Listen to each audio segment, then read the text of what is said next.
বছরের প্রথম এই আম দিয়ে নিজের হাতে বানালাম আমসত্ত্ব। কত সুন্দর! একটু খেয়ে আমি দেখছি কেমন হয়।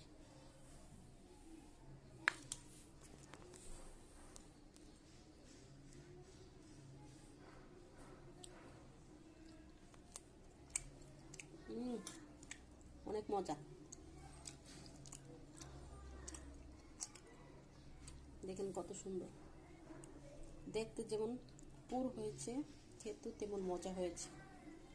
তো আপনারা কারা কারা বাসায় এরকম আম দিয়ে আমসত্ত্ব বানিয়েছেন বা আচার বানিয়েছেন অবশ্যই কমেন্ট করে জানাবেন।